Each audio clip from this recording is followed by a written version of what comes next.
Saan tayo? Ha? An? Pare? Okay. Guys, so yan, nagbubuhat po kami ng palay dyan. Kaya, yun. Magsisimula na po mag-harvest doon sa unahan. Kaya, dalawang yung harvester ay yun ang pag... Kasi dapa kasi yung palay, kaya dahan-dahan lang muna. Ay, lalim. Putik. Yan guys, oh. Yung magkapatid nagkita na.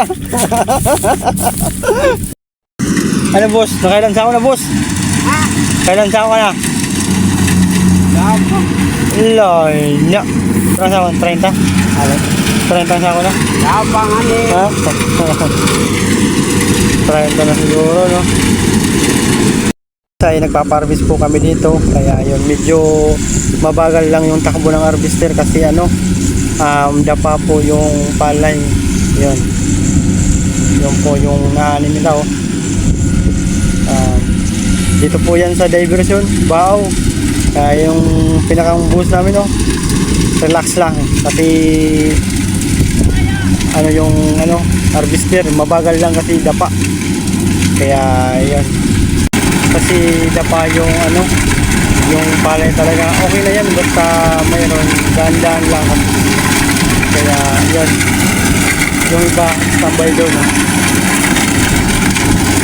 Yun, kami nagbubuhat ay dito lang muna kasi ano, wala pa naman inuulog na palay doon sa baba.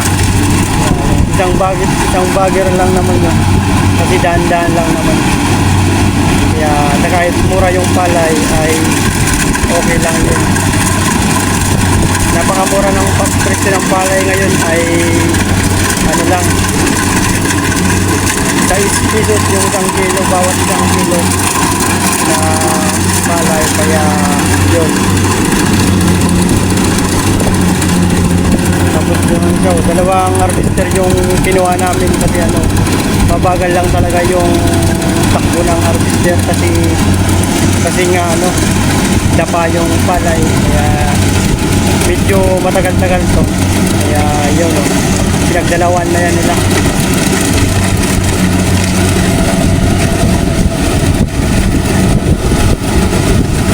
Kaya medyo matagal-tagal to eh. Ito yung mga kasama pa, oh. Ito pa yung mga harvestin hanggang doon. Hanggang pa doon pa sa unahan. Kaya ito pa lang muna. Medyo nga nabubulunan yung harvester guys kasi medyo mahaba yung pagka ano niya, pagka gagapa. Kaya yun. Doon nabubuhat si Opaw. Shout out sa iyo, Pao. Kayang-kaya mo na yan.